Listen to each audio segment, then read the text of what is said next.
Very warm welcome, everyone, to today's webinar on the paper on short courses, micro-credentials, and flexible learning pathways, a blueprint for policy development and action.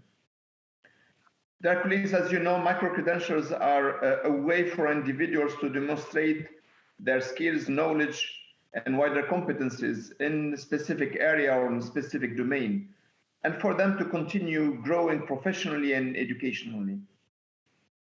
Micro-credentials have been growing, and they are a response to a constantly changing world and the requirement for all individuals to continue learning and developing new knowledge, skills, and wider competencies. Micro-credentials are expected to achieve several objectives. Let me mention three of them in this introduction, but I'm sure we'll come to this aspect later on. First, we expect that micro-credentials can promote equity and inclusion and social justice by providing individuals from diverse backgrounds with access to learning opportunities and a way to demonstrate their skills. This can help to break down barriers to entry in certain fields and promote greater diversity and inclusion in the workforce. A second objective is an economic one. It's about investing in lifelong learning and the development of new skills that can drive inclusive and economic growth. It's expected that a well-educated and skilled workforce will drive economies. Additionally, of course, micro-credentials can support and facilitate transition to labor market, facilitate access to labor market for different categories, and create capacities within an economy. Finally, micro-credentials can also promote and play a role in the sustainability and advancing the sustainable development agenda. For example, by investing in the development of new skills and knowledge in areas such as renewable energy, water management, sustainable business practices, and other areas that are of interest. Today, we are going to discuss the analysis, findings, and recommendations of the paper on short courses, micro-credentials, and flexible learning pathways, a blueprint for policy development and action.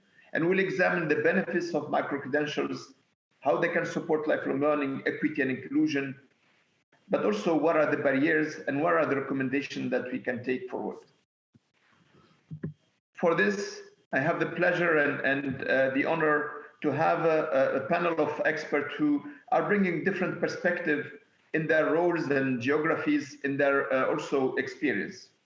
And our hope that this can give us both a global perspective, but also a contextualized discussion when we speak about micro-credentials. In this panel, let me welcome first my colleague, Yuresha Shetty, who is the manager and senior researcher at the Southern African Qualification Authority, and who is involved in undertaking research to guide the further development and implementation of the South African National Qualification Framework, which is one of the reference national qualification framework that we look at when we are looking at the trends and development in this area. We have also my colleague, Victoria Gallen, who is the Chief of Research and Analysis of the UNESCO International Institute for Higher Education in Latin America and the Caribbean, and who is leading evidence-based advice for government and higher education worldwide. She's working in different areas and that are of concern. We are also joined by Peter van der Heijden, who is an independent advisor on higher education strategy. He acts as a board member and workshop moderator in different instances and entities, and he speaks for universities, network, and public authorities. Peter, for colleagues who know him, has worked for more than 23 years for the European Commission, and he's a recognized and has played a central role in Erasmus program, Bologna processes, and other initiatives.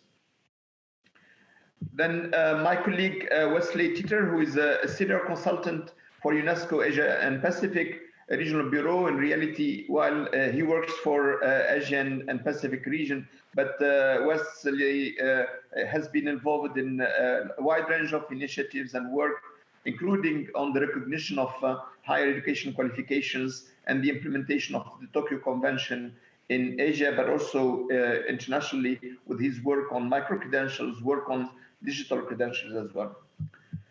last and not least, my colleague who has been leading this work and has been advancing an important work on higher education in our Institute for Education Planning, my colleague Michela Martin, who is a program specialist at the UNESCO International Institute for Education Planning. And Michela has a track record of more than 30 years in research and teaching and advising on higher education policies, governance, planning, and development.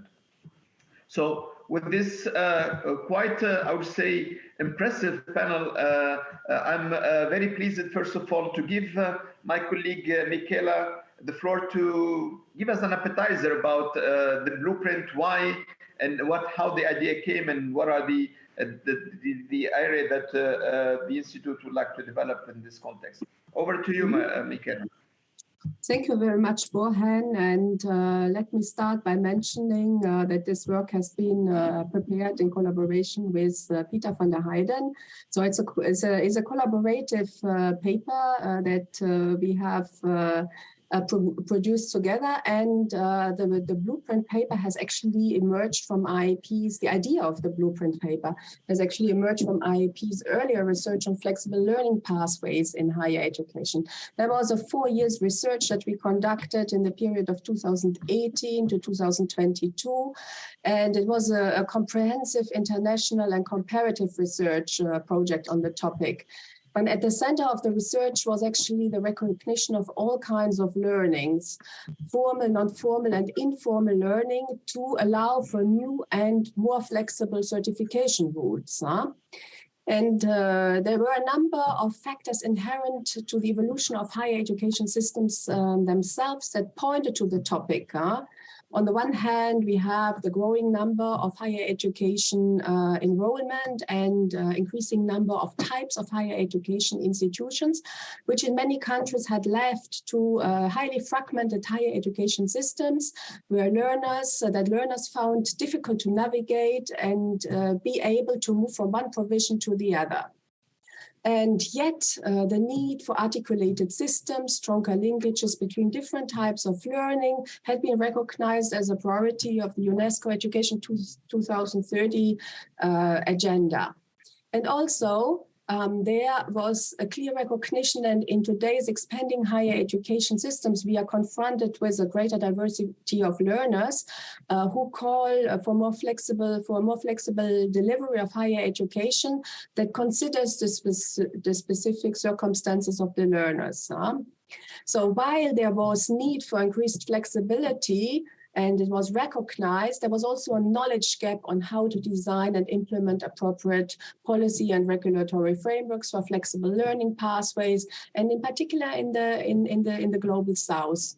So the research therefore aimed to collect knowledge on both appropriate policies and good practices to be able to support UNESCO's member states in the design of flexible learning pathways. And micro-credentials clearly stood out as an innovative way to certify learning, and also as an important issue for the future of higher education and education systems in general. And indeed, many countries, both developed and developing, are experiencing a boom in alternative credentials, and they include traditional short courses. They are not new. We have had them for many years, but we have also MOOCs, we have industry recognized certificates. But what is lacking is actually the recognition of their recognition as part of formal learning, and then being used to as stackable credentials towards full qualifications.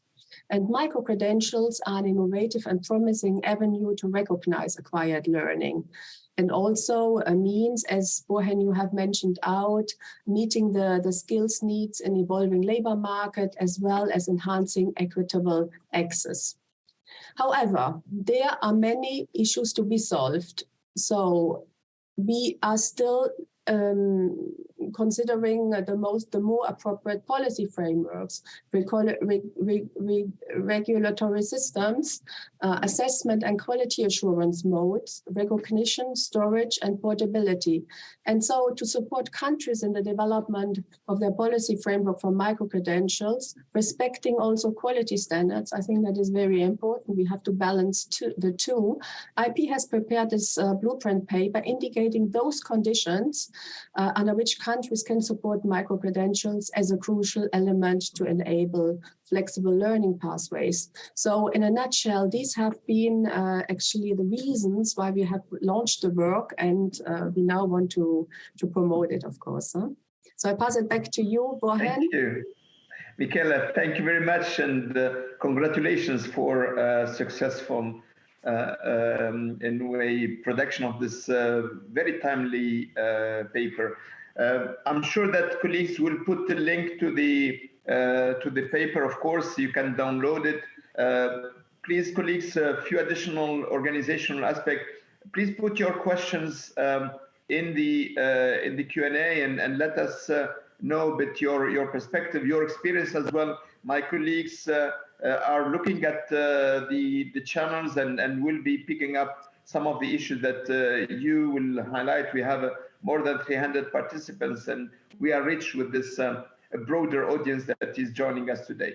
Without further ado, let me, we would like to organize the webinar in addition to these introductory part. We would like first to look at what is the landscape and the trends in different parts of the world. Then we will look at what are the issues that we are facing to advance the micro-credentials, what are the barriers, what are the solutions, and then we'll end up with what are the recommendations that we would like to put for the international community.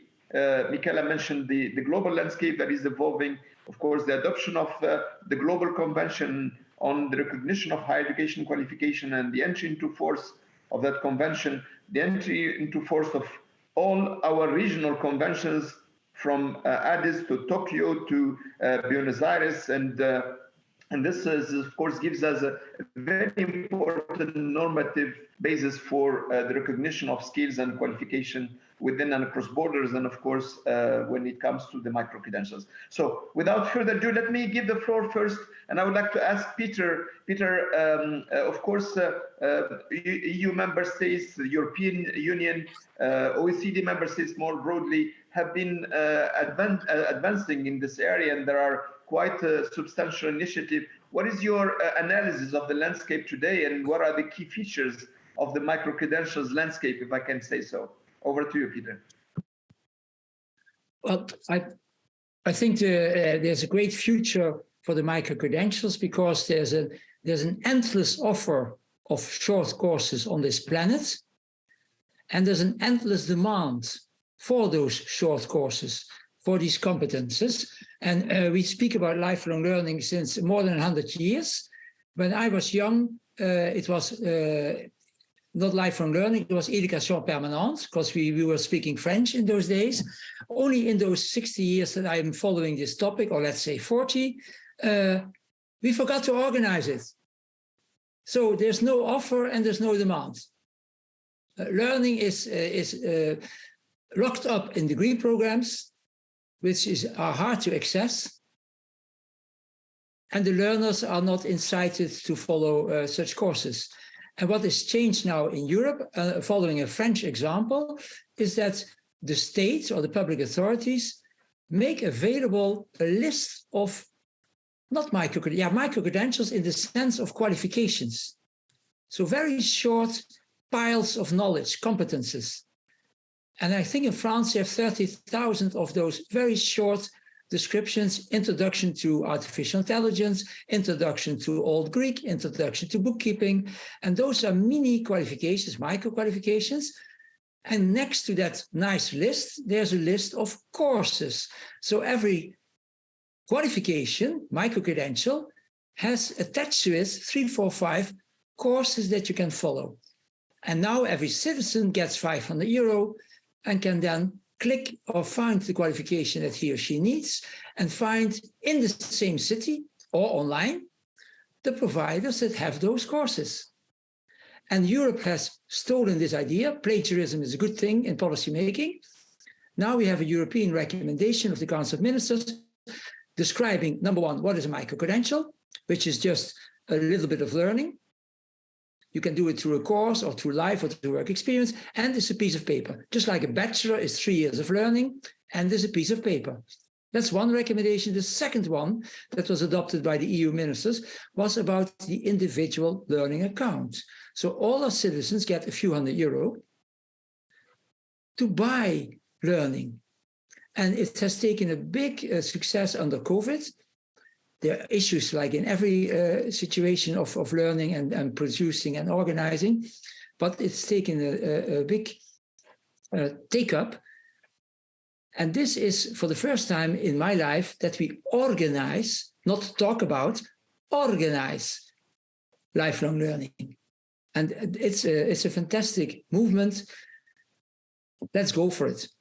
And this paper is so good because it tells you not how important it is. We know how important learning is.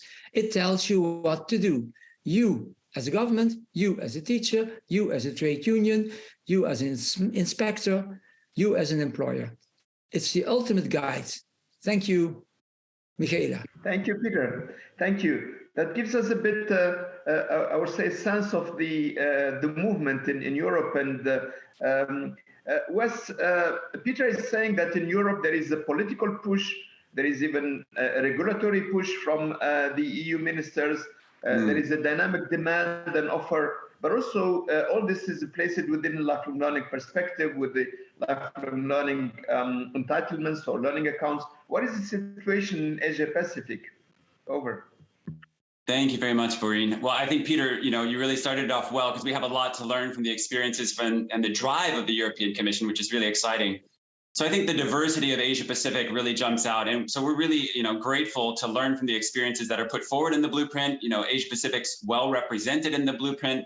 And I think you get a feeling for in the region, it's quite an early stage, but there's a sincere enthusiasm really around the transformation of higher education. And I think that touches on Michaela's first point about flexible learning strategies that we need to transform. Micro-credentials are a way to transform. It's very tangible. And I think people understand this. There's a genuine excitement and creativity to say, how can we think about short format learning with a narrow scope in this new and exciting way, framing it as a micro-credential? What does that mean? So we started out with the Japanese Funds and Trust, a project to look at 8 use cases in the Asia Pacific region, just to try to understand the landscape, because we do feel like there's a lot of misconceptions about the definition. So we do feel like this is an early stage where, the first point, significant variation in even the policy level discussion, the policy level definitions and national frameworks are largely missing. So we have Australia, New Zealand, and Malaysia, who have very clearly defined policies around micro-credentials, including recognition, including where they fit in a qualification framework. But that's the exception. Beyond that, you see general interest in how to frame short format learning with a narrow scope as a micro-credential, but there's gaps in really what that means, not only for higher education providers, but outside of higher education, which is where I think a lot of the creativity is going to come in countries like Indonesia and elsewhere. Not only traditional providers, but how are we really going to transform? How are we really going to open up our systems to embrace, Borin, your first point about equity, to get lifelong learners engaged in our systems? We are far from, being able to say that we've achieved all that potential. So really a long way to go, but really sincere enthusiasm and interest. Thank you, Wesley. Eurasia, there is a lot of enthusiasm in the Asia Pacific around the micro-credentials and in a way expectations as well. There are developments in countries which have traditionally advanced the reform of their national qualification framework. Wesley was mentioning Australia, New Zealand, a country like Malaysia. What is the situation in Africa? And of course, Africa is also with the diversity, but South Africa has been a pioneer in reforming and developing national qualification framework. What is the situation today in Africa and South Africa particularly? Over to you. Thank you very much, Borin, and other panel members. Within the South African context, there are various entities that are in the early stages of discussing and contemplating the potential of micro-credentials. as Wes pointed out earlier on in the context that he mentioned. So, for example, we have authorities like our Department of Higher Education and Training, the South African Qualifications Authority, responsible for the National Qualifications Framework, our 3 quality councils, and various professional bodies and other entities like non-governmental organizations, sector education and training authorities. All of these entities are going to play a very, very key role in moving the discussions forward. So very early stages at this point, but I think it's important to point out that South Africa is in a very good position to engage robustly about micro-credentials. And as you pointed out, Maureen, we have a very firmly established and embedded national qualifications framework. So in our context, we're wanting to consider the potential of micro-credentials because this would then enable us to continue to further develop our national qualifications framework and advance it so that it becomes more relevant and responsive to the needs of learners and the evolving needs of learners. So there are various considerations which will frame how we take micro-credentials forward. The conceptual issues that Wes mentioned are very important. We also need to apply a social justice lens, as you pointed out, Maureen, where we need to kind of unpack the extent to which micro-credentials will enable access to learning for more and diverse and underserved learning communities. So a social justice lens would be very, very pertinent within our context. And while we would, certainly lifelong learning as an outcome and learning for the sake of learning, we also need to consider other drivers, particularly given South Africa's historical context. So we do need to consider some of the employment outcomes related to micro-credentials. We also, I think, need to, within our context, like others have been saying, how do we recognize all forms of learning within the context of micro-credentials, formal, non-formal, informal, micro-credentials that are credit-bearing and those that are non-credit-bearing.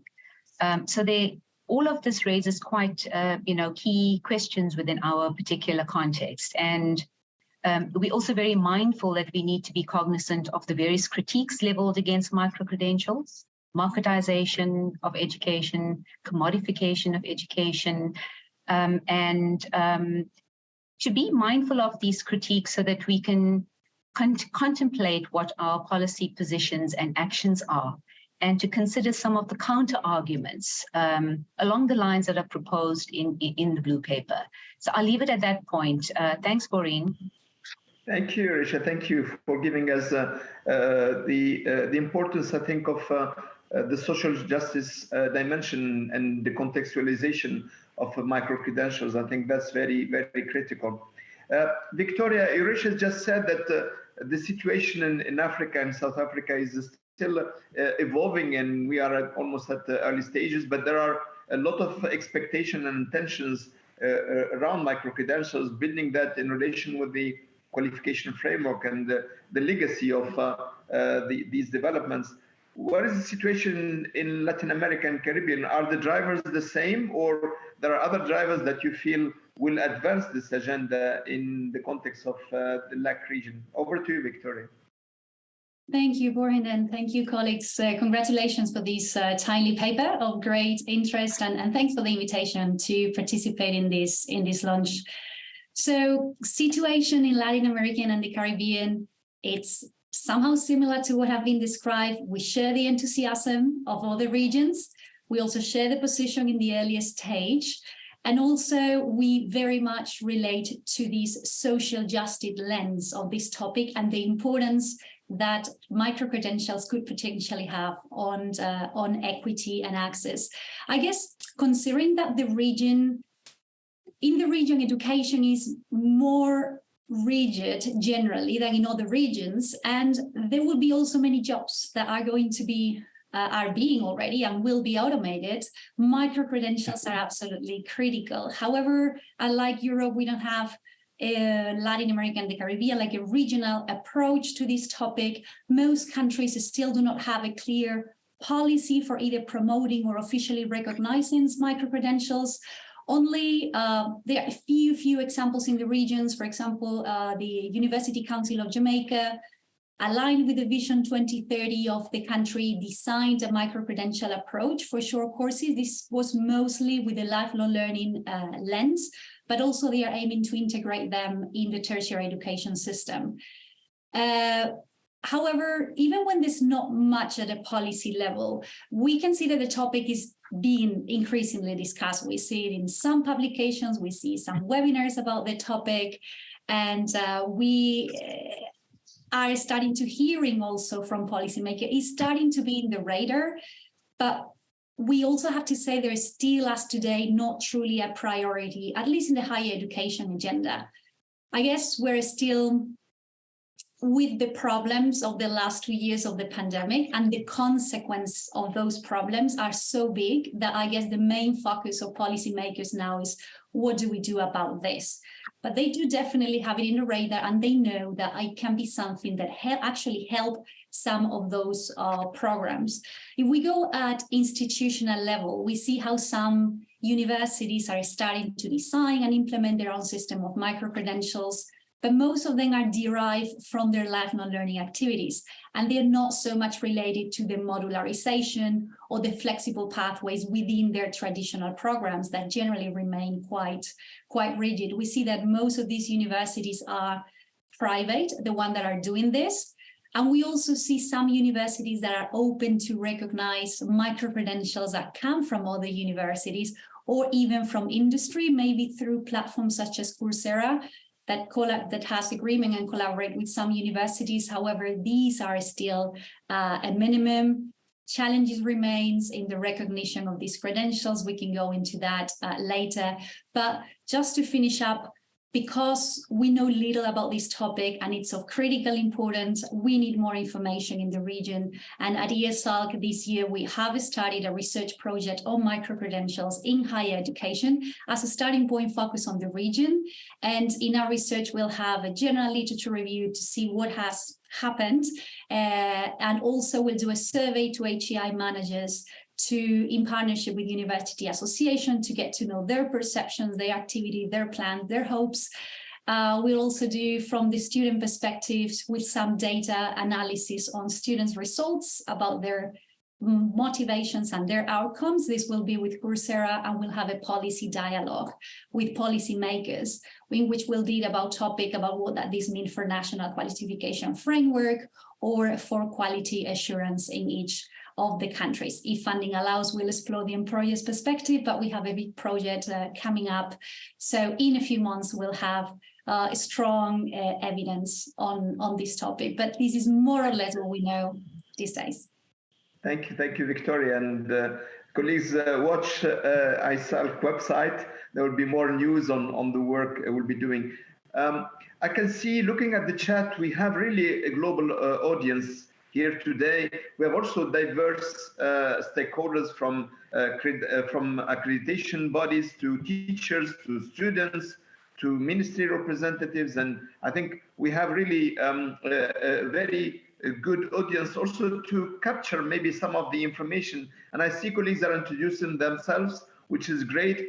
But please, colleagues, if you have experience or initiative in your country around micro-credentials, if you can put a link to the website or reference to it, because this will help us also keep the mapping, and will help Victoria also do the additional work that we'll be doing. But let me take the discussion a step forward. Wes started by mentioning how enthusiastic the stakeholders in Asia and Pacific, and this has been confirmed by colleagues. But Peter, I would like to come back to you. In the blueprint and in the analysis you have conducted, you have identified misconceptions around the micro-credentials, and also the challenge that we face in developing micro-credentials, but also some solutions. Can you a bit elaborate on that? What are the key misconceptions that you see, and what are the solutions that we have to do collectively to address these challenges? Over to you. I like solutions. Well, the misconceptions are quality, fraud, and coherence. People think it has less quality, a short learning experience, but that doesn't need to be. A long learning experience can also have a low quality, has a lot to do with online. People are still, you would be surprised how people are still skeptical about it. But year after year after year, the Open University in South Africa, in Spain, in UK, in Germany, Netherlands, is the best institution in pedagogical terms. Why? You can't put shit online. You can have a bad lecture for 10 weeks and no student will leave the university, not a single one. But you can, after 3 minutes in a bad webinar, people are gone. Or after 3 minutes in a bad online course, people are gone. So quality is inherently better. We should stop having seminars on the quality of online learning. Point number one, fraud is also a silly issue. Fraud belongs to life. You have it in all walks of life. And my father even told me that cheating is a competence. And in life, you have to cheat sometimes. So stop worrying. The last worry is coherence. If people do short courses, there's no more this beautiful coherence of the degree, which is very selfish because most people can't afford a degree, number one. Number two, it is good that a dentist takes a course in Arab conversation, especially if you're a dentist in Brussels. It's only wise that you do a course, a micro-credential on Arab conversation. So it's good that people do funny thing. What we see with this topic, like with many other topics, is people dwell on antagonisms. They see life as a zero-sum game. It's everything or nothing. If you have micro-credentials, you have no longer degrees. It's not true. Video killed the radio star. Well, video did not kill the radio star. People have never been listening more to radio than today, including to the podcast. The strength of this paper, Coming to Solutions, it is that it demystifies. It demystifies all these false rumors, this dwelling on antagonisms. You can do a micro-credential, a short course, a learning experience before, during, after your degree. You can even do it instead, sorry. There are people that do it instead. Sorry, it's a minority. Sorry, but it happens and it's not bad necessarily. Micro-credentials are not special. It's just learning. Michaela explained to me that we should distinguish the learning, the competence, from the way you learn. So the micro-credential is the certificate. And how do you get the certificate? Well, through life, work, long silence, short course. So don't equal the micro-credential with the short course. I learned my German from television and not from a short course. Last point, let's get practical, colleagues. Registers, registers, registers, and registers. It's the only way out. You need a national qualification framework, which is a kind of a register. You need the courses that fit into the framework. You must know the bodies that can assess such courses. You must know the providers. You must know the learners. It's like air miles. I can see my air miles, but I can't see my credit points and my courses. This will change through the individual learning account, which is, again, a register. It's very bureaucratic. In my lifetime, we started 5 times with UNESCO, with CEDEFOP, to produce registers on paper. It was hopeless, colleagues, hopeless. But now, with the IT, it is so simple. Like the French have 30,000 qualifications in their RNCP, in the National Register of Qualifications. It is so damn easy. How long it take? People ask me in Jamaica. I said 2 weeks. Because in 2 weeks, you can put 3 courses in the register, 3 qualifications in the register, 3 learners in the register, and the week after 9, and then 12, and then 36. And by the end of the year, the whole population of Jamaica is there. Get the ball rolling. Thank you, Peter. Let me take the ball as it is rolling and pass it to Wesley. Peter was mentioning some of the misconceptions. He was referring to quality, coherence, and fraud, but he was also offering what are the solutions that we have to take about the demystification as a broader perspective, but also looking at how we make visible those credentials and through the registration, transparency, and of course portability. Does this resonate to what you have looked at as development in Asia Pacific, the case studies that you have examined and you refer to them over?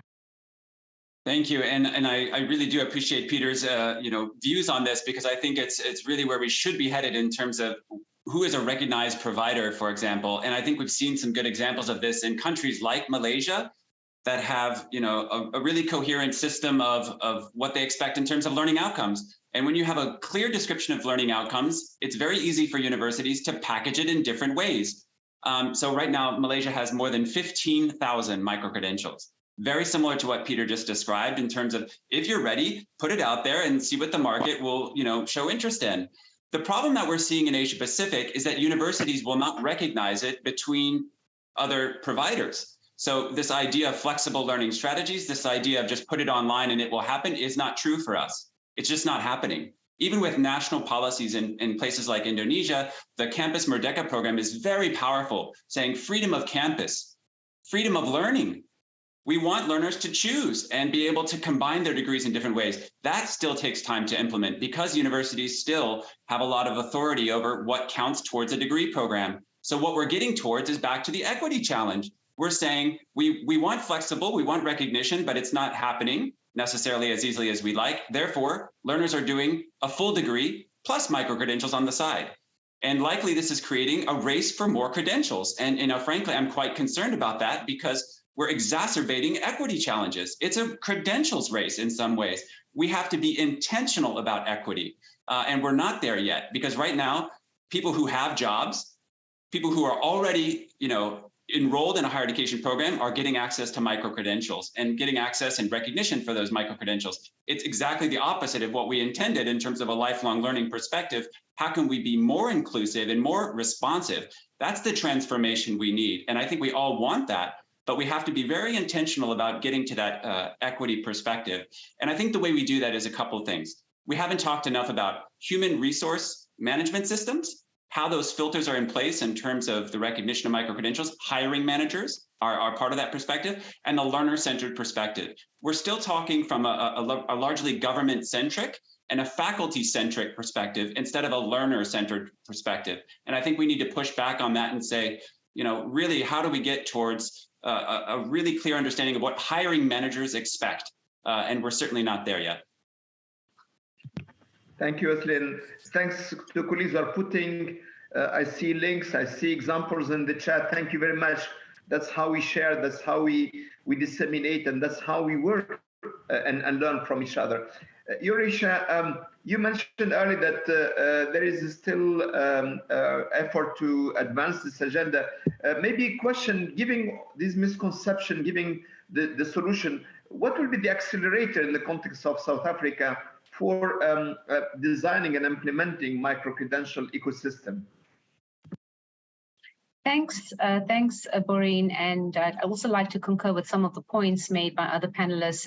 Thank Peter for provoking our thinking around, the key misconceptions, and Wes for pointing out crucial elements such as learner agency and autonomy and choice.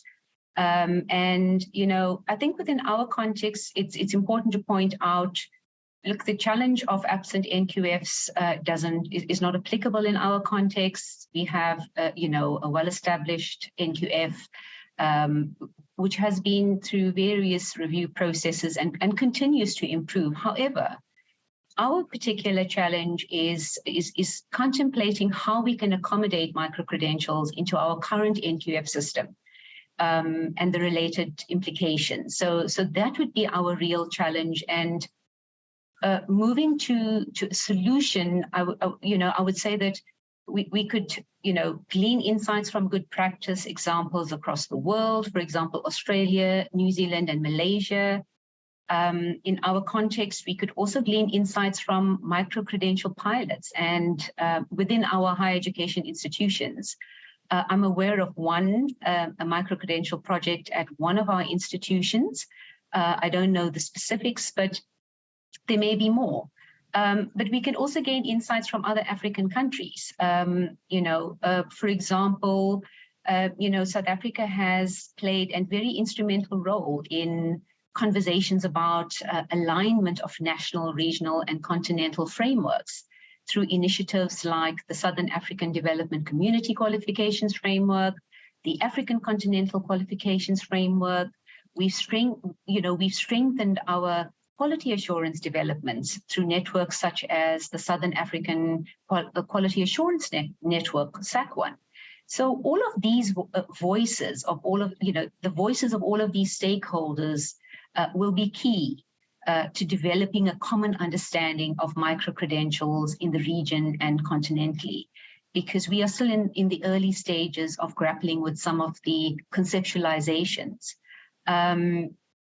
But also, having said that, like the other countries, we also need to apply our minds to some of the other challenges and misconceptions which the blueprint points to, such as those related to NQF level, credit value, coherence, quality assurance, pedagogies, assessment and certification.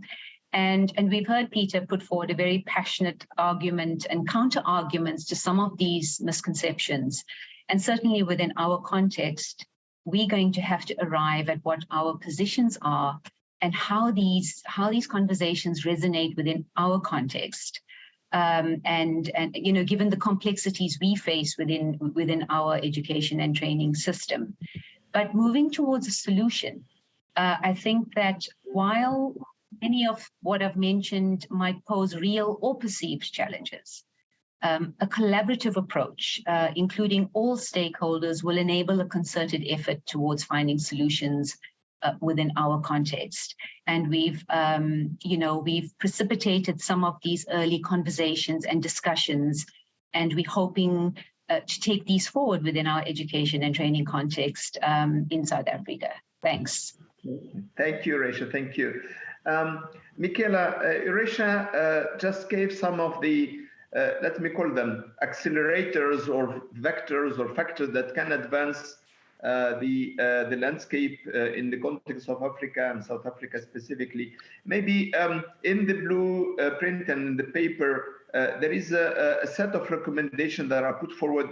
Maybe you would like to elaborate on them and also resonate of what was said earlier in terms of challenges, in terms of barriers toward advancing micro-credentials. Over to you. You are muted.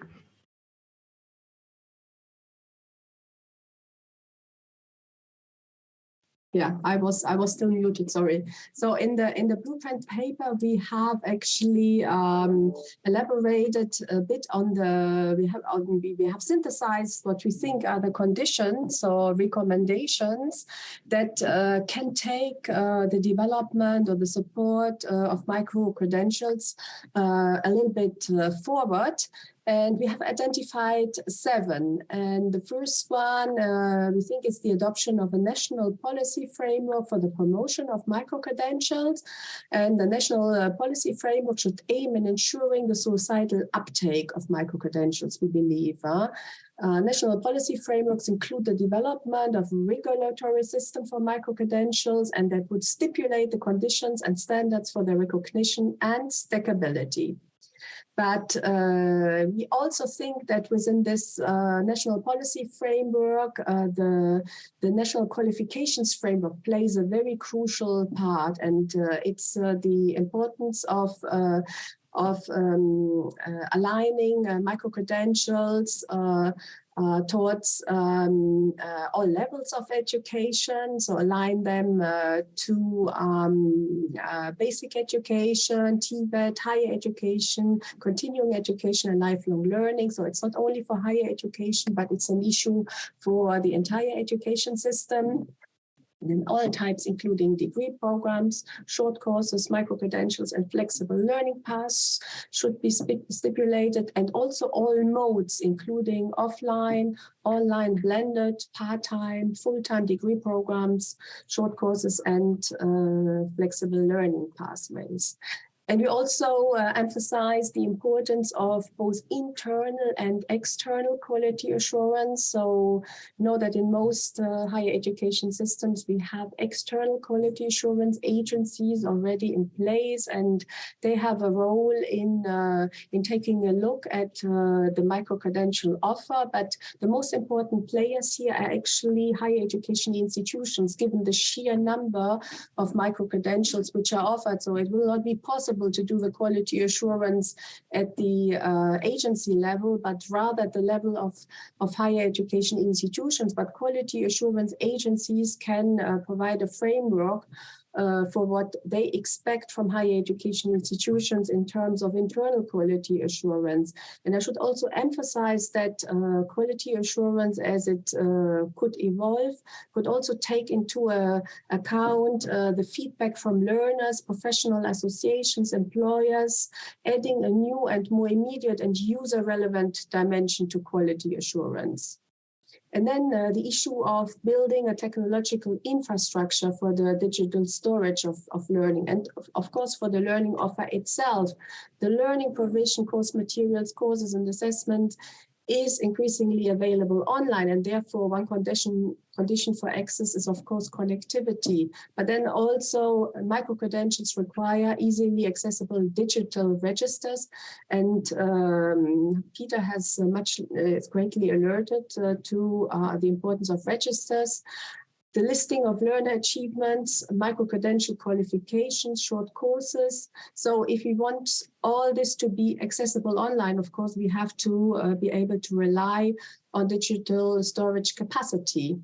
And then the allocation of resources to support course providers and learners, because the availability of courses and access to micro-credentials is not important. What is also important is that learners have access to funding. And so, for instance, the existence of learning accounts that Peter has mentioned also already, which there's a recommendation at the European Union level for countries, member states to create learner accounts, I think is really very important. And last but not least, but I think that has been also mentioned quite a lot, to create a multi-actor learning ecosystem, because I think micro-credentials is not only an issue for the providers, it's not only an issue for the governments.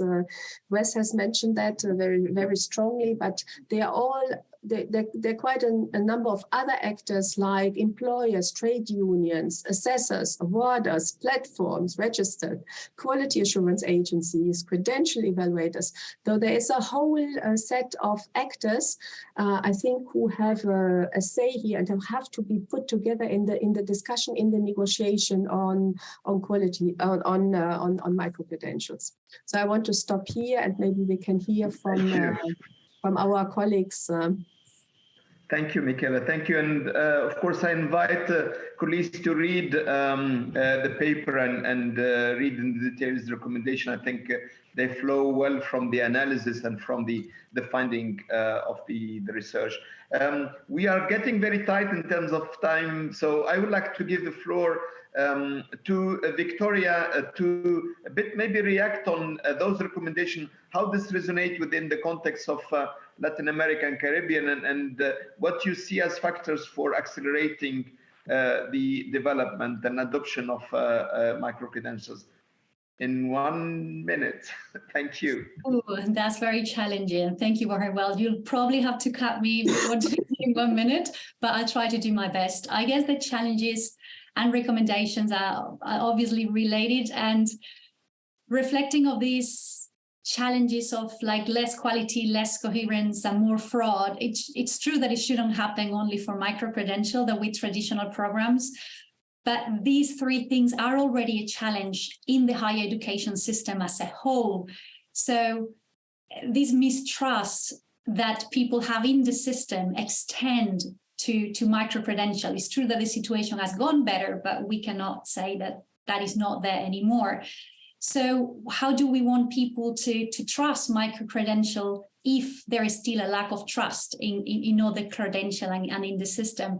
In terms of quality for micro-credential is pretty much related to relevance. And current QA systems are just starting to include relevance, as part of quality officially. And if we go deeper into this topic, just there's no surprise to anyone that these agencies are still rather slow and bureaucratic. How much do we want them to regulate micro-credentials? We definitely want learner protection, to that level, but also we need to allow some space for quick innovation. And that is a fine line that still will require discussion, way over the minute that I have and way over this seminar. And Peter was mentioning registers are, kind of a solution. Yes, they are an option to order the micro-credential and potentially to filters or register providers. But in Latin America and the Caribbean, there are many more pieces of the puzzle that are missing. So the registry will be a part of it, but then we'll need to communicate that. And mostly making them affordable, just echoing here Wes' words about equity. Also, employers are mostly small companies that still cannot hire based on skills. And I don't want to take much more time, but also for the region, just the last thought is that the national qualification frameworks, the national policy framework, and the internal quality assurance still need work overall, and that affects micro-credentials. So I'm trying to consider the broader picture here and say that there are still some pieces of the puzzle that are missing, some specific for micro-credentials, but also some for the whole higher education system. And that's it. Thank you, Victoria. Thank you. Wes, there is this point that comes, and again, you have to do it in 1 minute, and I know you will do it. There is this challenge, and it is a question that is coming through the chat, between the agility, the flexibility that micro-credentialing can bring, and linking that with the national qualification framework, with accreditation processes, and process that requires time because of the scrutiny, because of the institutions that are in place. What are the solutions that you see emerging in Asia Pacific with countries who have well-established NQFs, others who have less? Is there any lessons learned from Asia Pacific, please? It's a great question, and I think we can do it concisely. It has to do with a capable coalition. It's the minimum group of university leaders, faculty, enthusiastic employers that want to engage in things like game developers. And you see this in Indonesia, a consortium of universities that want to work together on a targeted micro-credential program called game developers. And then from that, working with industry and, very interesting learner-centered projects come out of that are employable. And I think that's where we need to go next, is towards action research like that. And that'll be basically my final point, which is beautifully where the blueprint ends itself, the focus on action research. UNESCO Bangkok wants to fund that work in Asia Pacific. We're looking for partners. So I hope you reach out to UNESCO Bangkok and get involved in micro-credential ecosystems to be part of a capable coalition, because I think, groups like NQAHE, I see Dr. Susanna is here, groups from Malaysia, MQA is well represented in our chat. Fantastic expertise in the region. We want to build on that through action research. Thank you, Wes. Thank you. Peter, there were recommendations in the blueprint, and it's a question that I would like to put for you. What are the areas that you think we need to examine further if we want to advance the micro-credentials? Is there areas that you didn't cover in the report or that require further analysis? Over. Yeah, I would analyze not the phenomenon, because we know it inside out. I would analyze the factors that hinder the take-up. And for me, that's simply the ins against the outs.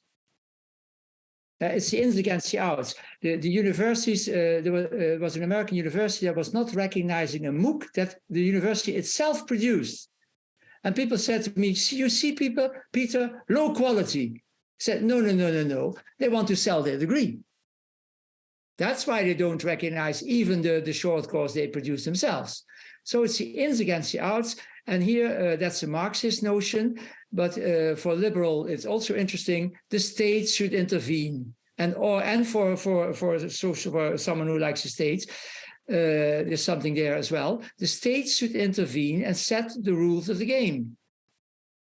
Why should a short course with my citizen in my country gains competences, not be funded by the state, and a degree for the happy few will be funded by the state.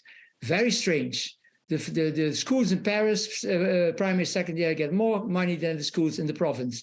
Very strange. UNESCO, World Bank have a role to disclose this ineffective use of human and financial resources and free up the market, not because I'm a marketeer, because I believe in choice and in regulation, and not in making people hostage of the situation. And if the knowledge is locked up in a degree, we are all hostages. The learning cake, colleagues, is endless. The demand is endless. The offer is endless. The fire brigade in Manila has a short course, safety with fire in high buildings. I was never in Manila, but I'm 100% sure that this course exists.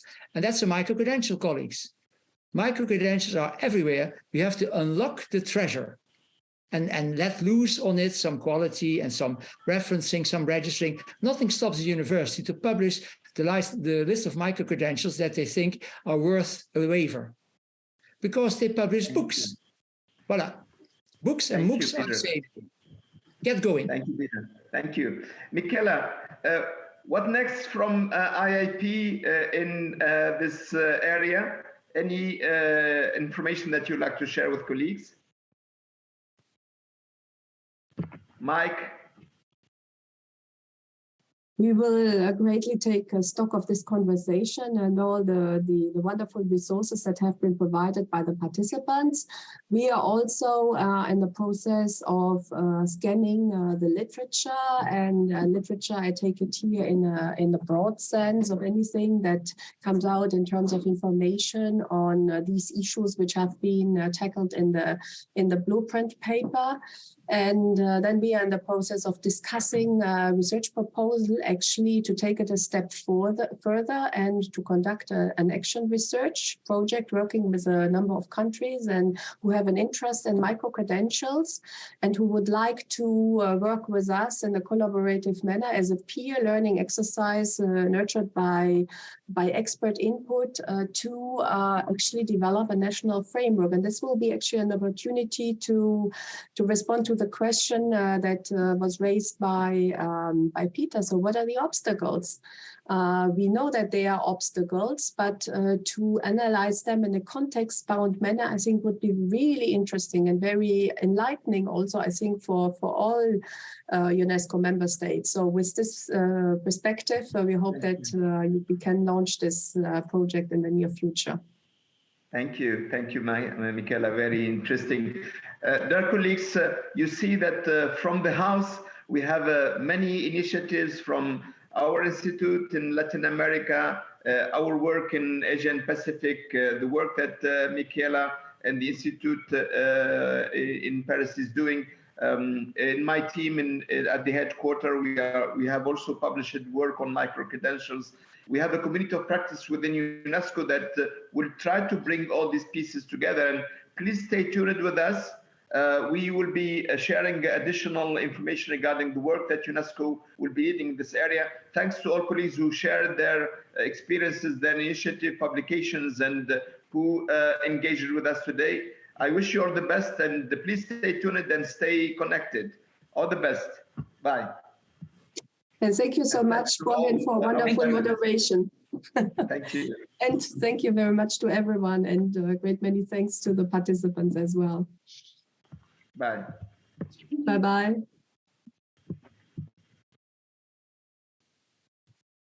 Goodbye, everyone. Bye-bye.